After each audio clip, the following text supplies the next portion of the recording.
Nessa aula eu quero ver com você, vamos dar continuidade no que nós estamos falando sobre as características de filhos. Nós vimos 9 características delas. 9. Que nós nos baseamos no Velho Testamento, em 2 Reis, capítulo 6. Eu quero ver agora com você como é que nós podemos revelar isso para os outros. Porque essas são características que nós percebemos em nós mesmos, nós percebemos em um nível de comunidade, né? Nós vamos até o Jordão, nós sabemos com quem nos relacionar, nós somos servos. Mas como é que eu posso revelar isso para as pessoas que estão lá fora? Como é que as pessoas lá fora podem ver que eu realmente sou um filho de Deus, ou que eu estou ligado a uma pessoa, um filho na fé? Então eu quero ver com você 6 características. 6 características que são bem simples.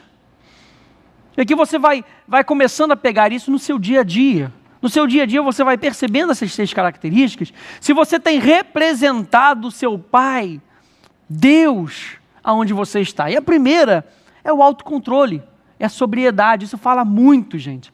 Aonde você está, isso fala muito. Você saber se controlar. Autocontrole é a habilidade de controlar o seu próprio comportamento, especialmente em termos de reações e impulsos. Será que você tem exercido o domínio próprio? Ou será que você tem falado o que vem na cabeça, né? Dá um tapa no rosto, eu já dou com a outra mão na outra face? Será que você tem controlado os seus impulsos, as suas reações? Nós temos que mostrar sobriedade. E sobriedade é a qualidade de ser sério e que leva as coisas em consideração. O autocontrole e a sobriedade. Você saber controlar as reações e os impulsos e ser sério naquilo que você faz. Que tem tanta gente que acha que é engraçadinho e leva as coisas, como a expressão diz, nas coxas.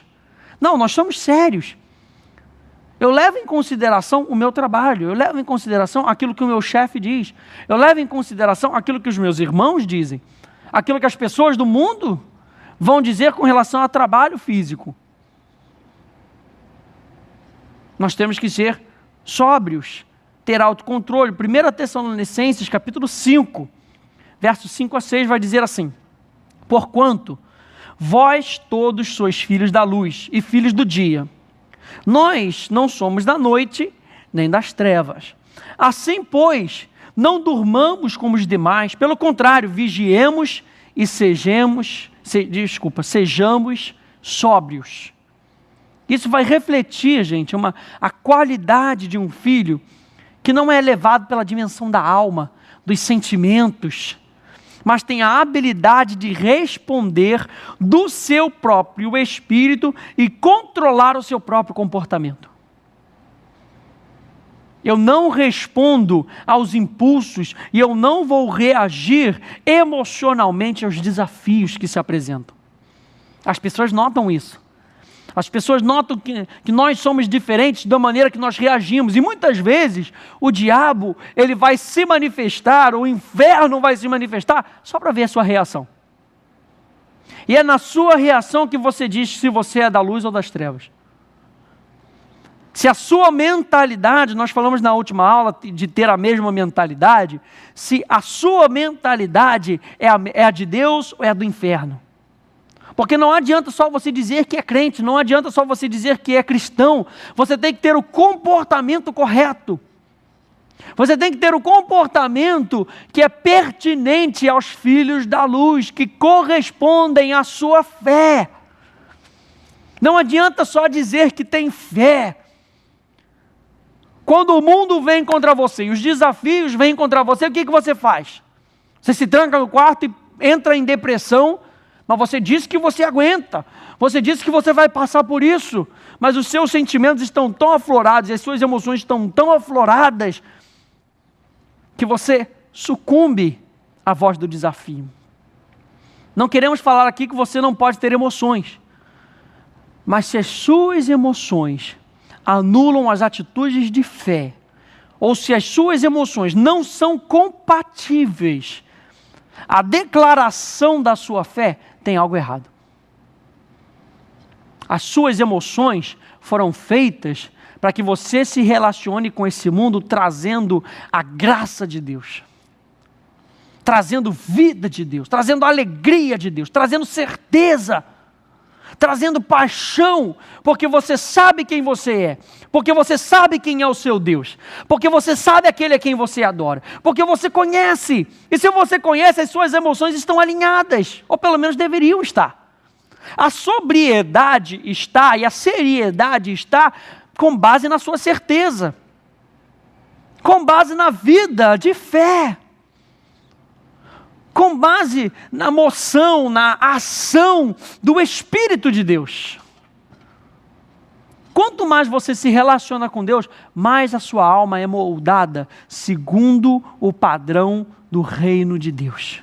Por isso a Bíblia fala sobre autocontrole e sobriedade como marcas dos filhos da luz, dos filhos de Deus. Por que sobriedade? Porque nós temos que ser pessoas que levam o reino de Deus a sério. Como assim? Eu não levo o reino de Deus a sério? Bom, se você fala uma coisa e demonstra outra, você tem que ser o seu próprio juiz. A Bíblia diz que você tem que se auto-julgar, auto-analisar. Tem que ver se aquilo que você está fazendo está condizendo com a verdade. 1 Pedro capítulo 1, verso 13. Por isso, cingindo o vosso entendimento, cingindo o quê? O vosso entendimento, sede sóbrios, e esperai inteiramente na graça, que vos está sendo trazida na revelação de Jesus Cristo. Nossa, que verso! Por isso, cingindo o vosso entendimento, não é só uma fé cega, nós temos que entender o que a palavra de Deus diz. Cingindo o vosso entendimento, sede sóbrios. É com base no entendimento que eu sou sóbrio. Eu não sou sóbrio porque alguém subiu num palco e atrás de um púlpito disse que eu tinha que anular os meus sentimentos. Eu sou sóbrio porque eu entendo que os meus sentimentos devem estar alinhados à minha fé. Os meus sentimentos foram criados para suportar e para magnificarem aquilo que está dentro do meu espírito.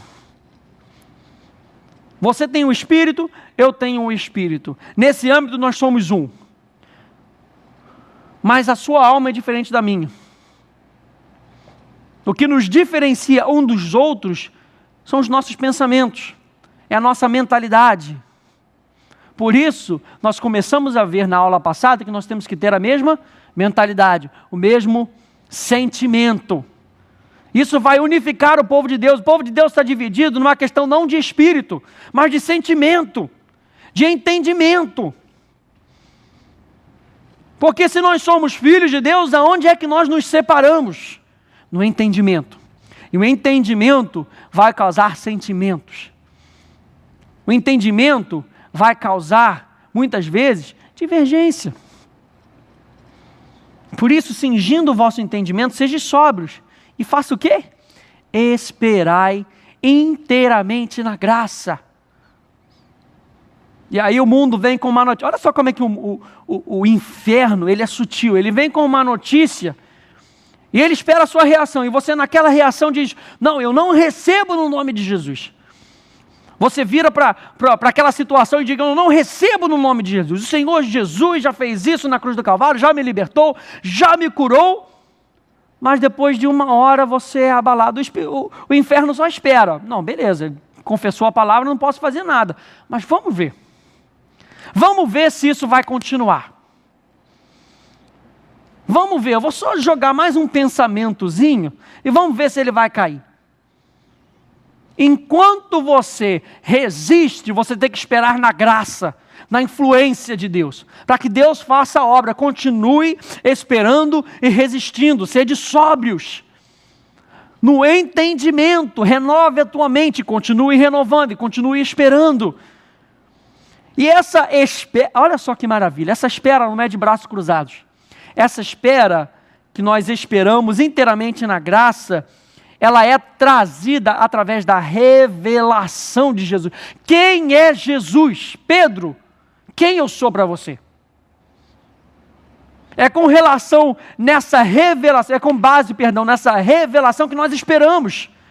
Nós não esperamos qualquer coisa, nós esperamos a manifestação daquilo que Deus disse que vai fazer. E é com base nisso que eu espero, é com base nisso que eu entendo que Deus é aquilo que Ele disse que Ele seria. E é com base nisso que eu me mantenho sóbrio. Ou seja, não estou alegre, não estou triste. Não estou alegre, não estou triste. Estou certo. Estou equilibrado. Sou alegre, sou dependente do Espírito. A minha alegria não vem da minha situação. A minha alegria vem em saber que Deus cuida de mim e Ele supre para todas as minhas necessidades. Eu ando em sobriedade, em equilíbrio. Autocontrole. A gente tem muito para falar. Vamos passar para o próximo ponto. Autocontrole. Número 2. Qual é a segunda coisa que eu mostro para o mundo? Qual é a segunda coisa que eu mostro para o mundo, para dizer para eles, eu sou filho de Deus? Qual é a segunda marca? Primeiro, sobriedade e autocontrole, com base no entendimento, com base na certeza. A segunda coisa é a nossa vitória. Como é que eu mostro para o mundo que eu sou filho de Deus? Com base na vitória. Apocalipse 21:7, o vencedor herdará essas coisas, e eu lhe serei Deus, e ele me será filho. Ao vencedor, como é que eu mostro ao mundo um Deus que é mais do que vencedor? Mostrando para eles a minha vitória. Mostrando para ele que Deus tem me ajudado a vencer desde o início de todas as coisas. Mostrando para o mundo a marca da nossa crença. 1 João capítulo 5, verso 4 a 5, porque todo o que é nascido de Deus vence o mundo, vence os desafios, vence a resistência do inferno, vence as propostas do mundo, a concupiscência da carne, a luxúria, vence o mundo. E essa é a vitória que vence o mundo, o quê? A nossa fé. A nossa fé. Quem é o que vence o mundo? Senão aquele que crê ser Jesus, o Filho de Deus. Olha só, vamos linkar com 1 Pedro, porque nós devemos esperar inteiramente na graça que vos está sendo trazida na revelação de Jesus Cristo. Quem é que vence o mundo? Aquele que crê que Jesus Cristo é o Filho de Deus. É o Filho de Deus. Portanto, para Jesus ser Filho de Deus, Ele tem que ser Deus. Jesus, eu creio, e é com base nessa crença que eu venço, porque Ele já venceu. É com base nessa crença, nessa fé, nesse entendimento, que eu ando crendo, que eu vivo crendo, que eu me movo crendo, que eu existo crendo, que eu respiro crendo, que eu olho crendo, que eu falo crendo, e que eu espero crendo. Quando eu creio, eu vejo a vitória. Veja bem, você pode estar ainda no meio da batalha, no meio da guerra, mas quando você crê, a dimensão da fé te permite já ver a vitória. E é quando você vê a vitória que os seus passos começam a ser certos em direção da vitória. Você não precisa lutar para receber a vitória, porque Ele já venceu. Você precisa resistir para permanecer na vitória. E a fé e o entendimento dessa verdade abre um escopo espiritual, abre os seus olhos para que você entenda que você não precisa ficar lutando contra o diabo. A Bíblia diz que você precisa resistir ao diabo e ele fugirá de vós. Vai fugir por quê? Porque você já venceu. Porque você já ganhou essa guerra. Jesus já ganhou essa guerra na cruz do Calvário para você. E é essa atitude que você tem que mostrar para o mundo. que Jesus já venceu e que as tribulações que existem no mundo vão acontecer, vão chegar, e que o mundo não é um mar de rosas, mas a tua vitória já está certa, já está garantida. Tudo que você precisa fazer é se posicionar. Número 3, o que nós precisamos mostrar para o mundo, para que eles possam ver que nós somos filhos de Deus? Número 3, nós precisamos mostrar a natureza do Filho de Deus. Não a nossa própria natureza, a natureza do Filho de Deus. Você sabe que o mundo espera por muitas coisas. Quando você fala de Deus e você associa esse nome a cristãos, o mundo espera muitas coisas dos cristãos, porque eles têm uma visão de quem Deus é. E o nosso papel como filhos de Deus é mostrar quem Deus é. Lembra que nós falamos no início que um filho maduro, ele trabalha para a expansão dos negócios do seu pai. E as pessoas olham para você e elas têm que conseguir perceber a natureza de Deus em você. Romanos 8, 29 diz assim: porquanto aos que de antemão conheceu, também os predestinou para serem conformes ou moldados à imagem do seu Filho, a fim de que ele seja o primogênito entre muitos irmãos. 1 Coríntios capítulo 15, verso 49 diz: e assim, como trouxemos a imagem do que é terreno, devemos trazer também a imagem do celestial. 2 Coríntios capítulo 3, verso 18: e todos nós, com o rosto desvendado, contemplamos como por um espelho a glória do Senhor, somos transformados de glória em glória, na sua própria imagem, como pelo Senhor o Espírito. Gálatas 2:20, logo, já não sou eu quem vive, mas Cristo vive em mim. 1 João capítulo 3, verso 9, todo aquele que é nascido de Deus não vive na prática do pecado, pois o que permanece nele é a divina semente. Ora, esse não pode viver pecando porque é nascido de Deus. 1 João capítulo 5, verso 18, sabemos que todo aquele que é nascido de Deus não vive em pecado. Antes, aquele que nasceu de Deus, ou seja, Jesus, o guarda, e o maligno não lhe toca. Ou seja, a sua filiação requer que você seja moldado à imagem do Filho de Deus. Isso implica uma personalidade e um caráter. Nós temos que mostrar ao mundo a natureza do Filho de Deus, porque nós estamos sendo moldados segundo a imagem do Filho de Deus. Ele é o Filho padrão, Ele é o Filho perfeito. Ele veio para nos mostrar como nós podemos ser filhos de Deus, como nós podemos ter a essência de Deus. É isso que Deus espera de nós. Então, como é essa característica desse Filho padrão? Primeiro, o amor. Mateus capítulo 5, verso 44 até o 48, vai dizer isso para a gente. Portanto, sede vós perfeitos, como perfeito é o vosso Pai Celeste. E ele vem falando disso da forma do amor. Como é que eu posso ser perfeito? Através do amor. Como é que você pode ser perfeito? Através do amor. As pessoas vão olhar para você e quando elas virem a manifestação do amor, elas vão identificar algo diferente em você. Quando elas virem a manifestação do amor, eu repito, elas vão ver que existe algo diferente em você. A segunda coisa é a paz. Bem-aventurados os pacificadores, porque serão chamados filhos de Deus. Se você na sua empresa, no seu condomínio, em qualquer lugar começar a trazer problema, sabe, aquele camarada que quer o direito, ele quer o direito dele, não importa, é o meu direito, e faz confusão no condomínio, porque é o direito. Ei, os filhos de Deus são aqueles que são pacificadores. Claro que você não aceita nada que venha contra os princípios de Deus. E nisso você estabelece e você diz, não. Mas lembre que a primeira manifestação é o amor. No amor você diz não. Mas você não fica procurando briga com todo mundo. Os pacificadores são os filhos de Deus. Os filhos de Deus são pacificadores. E 3, santidade. 2 Coríntios capítulo 6, verso 14 a 18. Não vos ponhais em julgo desigual com os incrédulos. Porquanto, que sociedade pode haver entre a justiça e a iniquidade?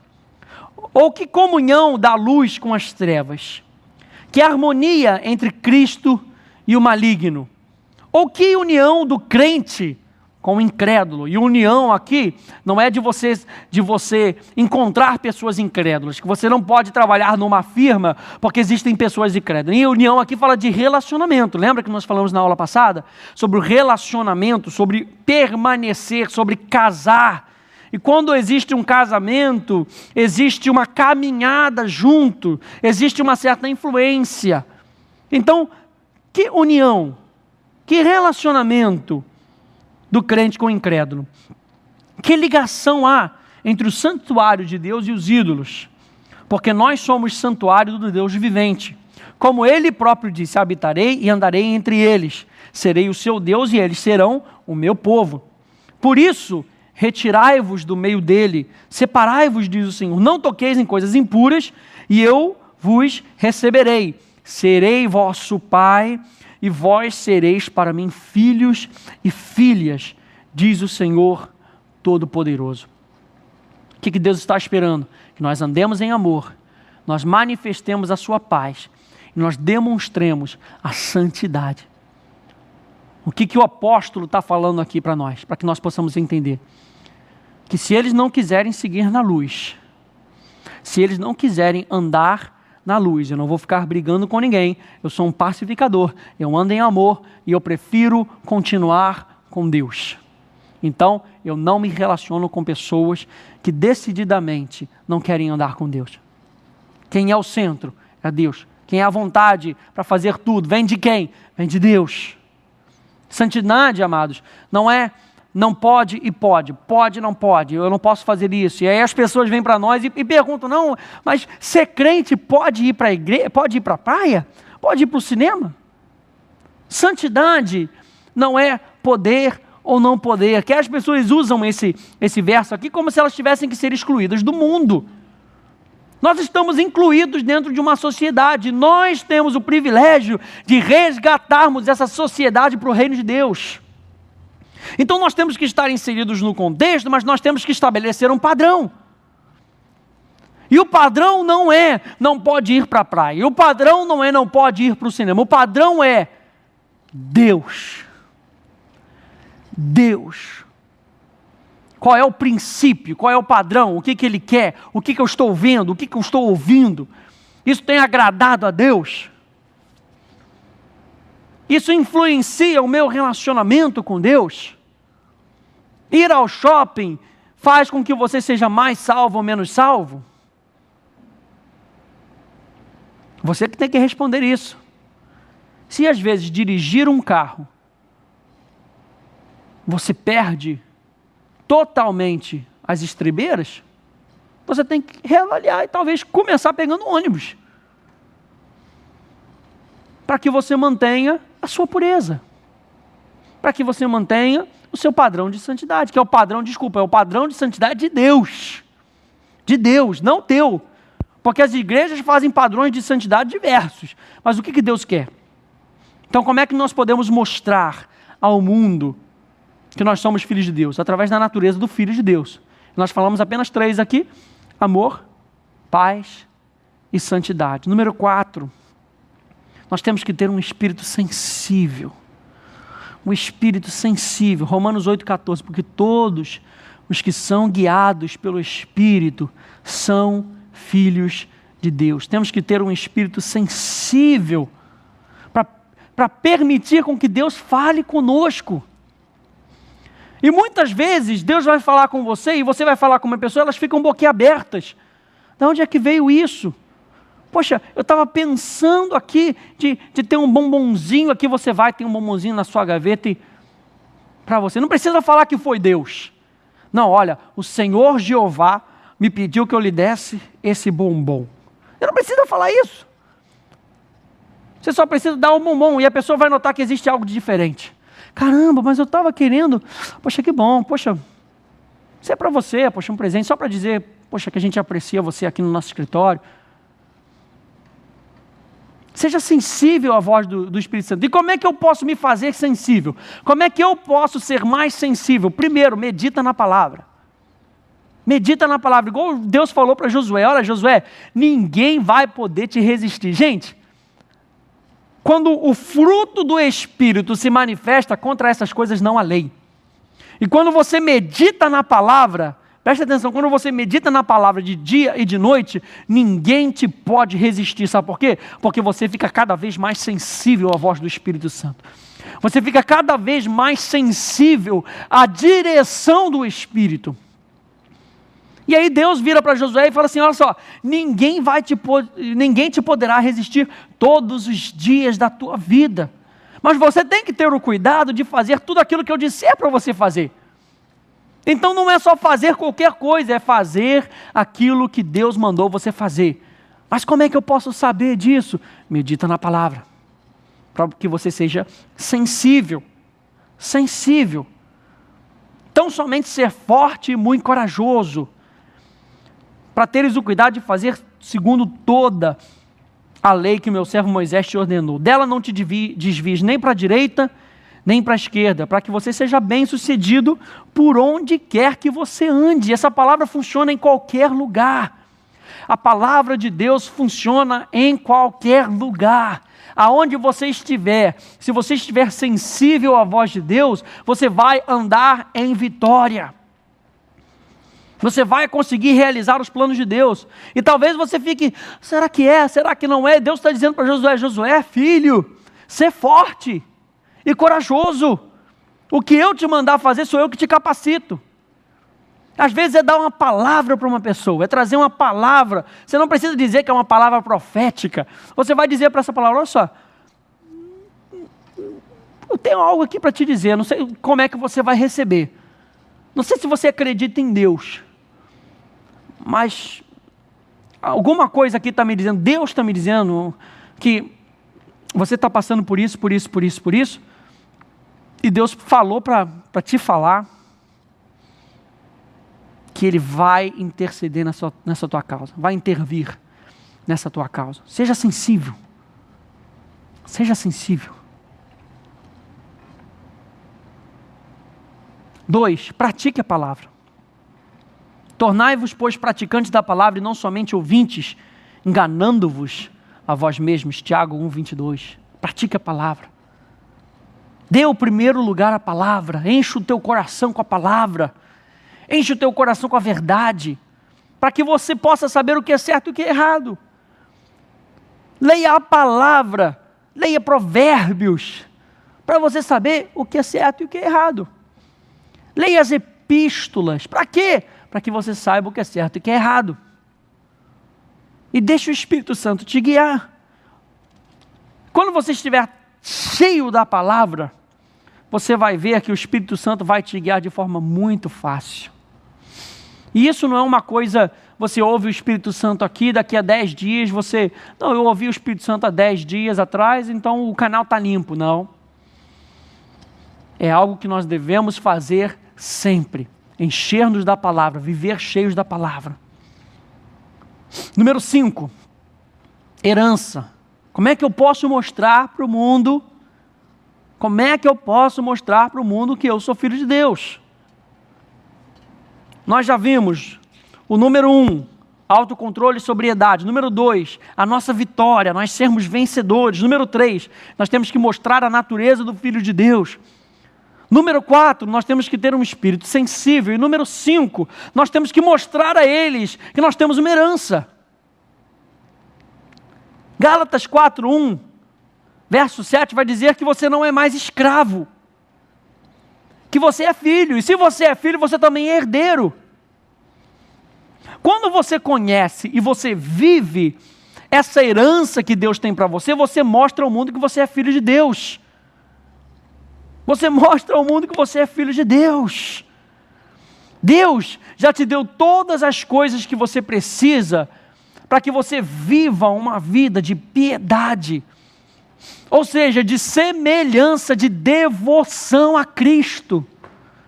Deus já te deu todas as suas promessas, muito preciosas promessas. Para quê? Para que você possa viver. E quais são essas heranças? O que inclui essa herança?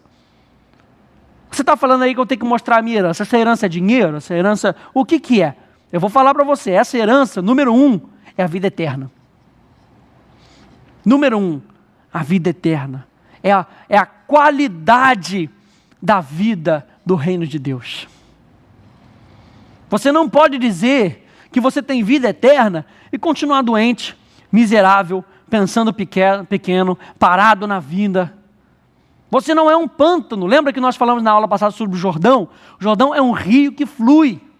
A Bíblia diz que dentro de você vão fluir o quê? De dentro de você vai fluir o quê? Um pântano. Vai fluir um rio de águas vivas. Por que rio? Porque é algo fluente. A vida de Deus, ela tem que ter espaço para fluir através de você. E se você ainda está pensando pequeno, miserável, doente, você não está deixando essa vida fluir de dentro de você. A vida eterna é a qualidade de vida do reino de Deus. E João capítulo 17, verso 3 vai dizer o seguinte: a vida eterna é essa, que te conheçam a ti, o único Deus verdadeiro, e ao teu Filho, a quem tu enviastes. A nossa vida eterna é a qualidade de vida onde nós continuamos, ou seja, continuamente nós conhecemos a Deus. É um rio. E se nós conhecemos a Deus, nós podemos ministrar àquele Deus que nós conhecemos. Você pode ministrar à pessoa que está ao seu lado, no seu condomínio, na sua casa. Você pode ministrar porque você tem um rio que flui. Mas flui da onde? Flui da fonte, que é o Senhor Jesus Cristo. A vida eterna é a vida dele, em nós, fluindo através de nós. A vida de Deus vem justamente para parar o ciclo vicioso do pecado que te leva à destruição. Ter a vida de Deus significa que Deus age em você e através de você. Por que muitas pessoas então não vivem essa vida? Por causa da sua mentalidade. As suas mentes, as suas atitudes não permitem que essa vida flua, que a pessoa flua, parando a manifestação do sobrenatural dentro do nosso contexto natural. Nós temos que ter vida eterna fluindo. 2, nós temos... O que faz parte dessa nossa herança? Nós fomos justificados. O que é a justificação? A justificação é uma declaração. Quando você aceita Jesus, lá na cruz do Calvário, você já foi declarado justo. Você já foi declarado, ou seja, não há mais pecado. Não que não exista mais pecado no mundo, não me entenda errado. Mas a condenação que o pecado podia trazer sobre a sua vida já não é mais válido. Por quê? Porque você já está em Cristo. Quando você diz sim para o Senhor Jesus, existe algo que nós chamamos de regeneração, novo nascimento. E esse novo nascimento, ele acontece porque houve uma justificação. A nossa justificação é o nosso realinhamento com Deus, com o seu reino, com os seus padrões. É o nosso reposicionamento com os desejos e as vontades de Deus, através de Cristo Jesus, através da nossa nova natureza. Nós fomos declarados justos, mas é através do novo nascimento que nós vivemos essa justificação. Porque já não há mais condenação para aqueles que estão em Cristo. Quando Jesus morreu na cruz do Calvário, ele falou para o mundo: está pago o pecado da humanidade. Por que as pessoas não andam nessa justificação? Porque elas ainda estão presas como escravos do pecado. Como é que elas fazem para se libertar disso? Elas precisam reconhecer, crer com o seu coração e confessar com os seus lábios que Jesus Cristo é o Senhor. Senhor. Ou seja, eu não sou mais senhor da minha própria vida, eu não posso salvar a mim mesmo, eu preciso de alguém que vai fazer isso por mim. E por isso eu coloco toda a minha existência debaixo da existência desse Senhor. Mas eu já fui declarado como justo. Número 3, o que faz parte dessa herança? As obras do inferno não são mais válidas na sua vida. As obras do inferno não são mais válidas na sua vida. Uma vez que você foi justificado, que a vida eterna, a vida de Deus, flui em você, o diabo não pode mais te obrigar a aceitar suas obras malignas. Não pode mais. Mas a Bíblia diz que o justo, aquele que foi justificado, ele tem que viver pela fé. E se ele recuar, a palavra recuar aqui é evitar, parar, conter, segurar. Ele tem que viver pela fé. Viver é algo contínuo, ele tem que viver pela fé. Mas se ele parar, se ele recuar, se ele segurar esse rio para si mesmo, essa vida para si mesmo, a minha alma não tem prazer nele. Você foi feito para ser um rio que flui. Você foi feito para tocar outras vidas. A vida que está em você foi feita para tocar outras vidas. O propósito são outras vidas. A Bíblia diz que toda injustiça é pecado. 1 João capítulo 5, verso 17, toda injustiça. A Bíblia diz que você já foi justificado e você já é considerado como justiça de Deus. Então, se você é justiça de Deus, toda injustiça é pecado. Tudo que você faz através da injustiça, fora da justiça de Deus, você erra a marca. Você erra a marca. O que é a injustiça? É nós que fomos justificados não praticarmos as obras da nova natureza, segundo a nossa justificação. Se eu sou justiça de Deus e não pratico essa nova realidade, eu estou recuando.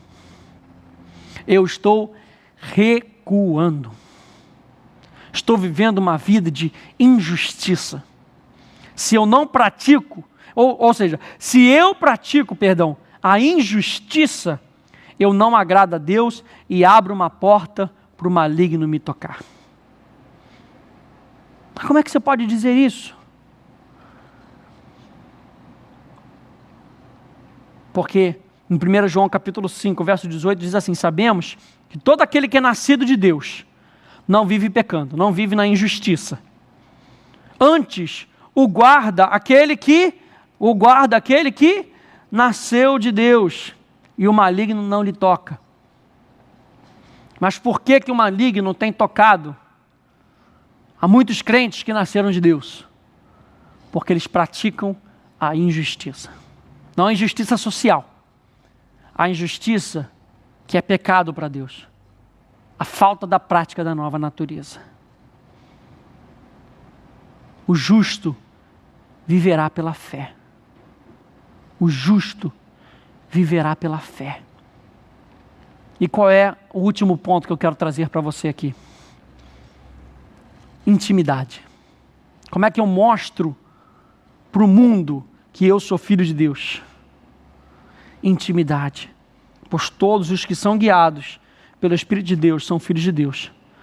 Porque não recebestes o espírito de escravidão para viverdes outra vez atemorizados, mas recebestes o espírito da adoção, baseados no qual clamamos, Abba Pai.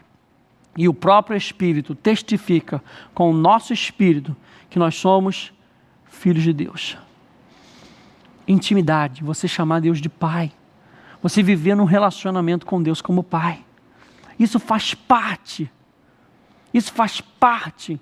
de nós mostrarmos para Deus, de nós mostrarmos para o mundo que nós somos filhos de Deus.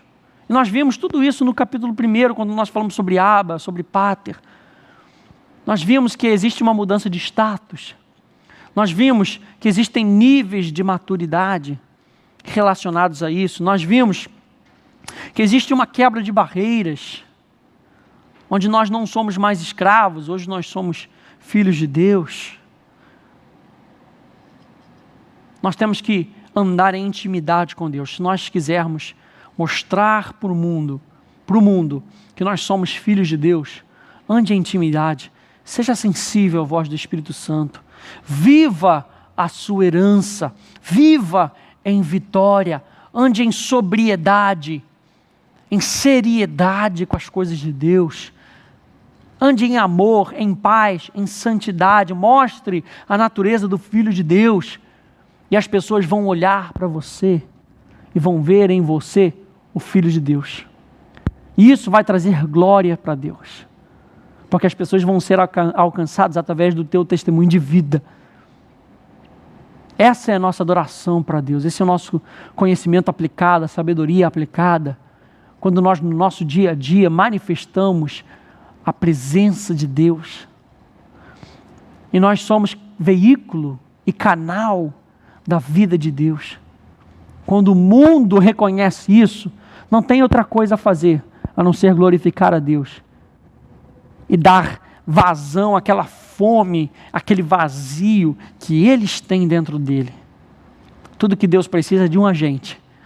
Tudo que Deus precisa são de filhos que vão fazer o reino de Deus expandir aonde quer que eles estejam.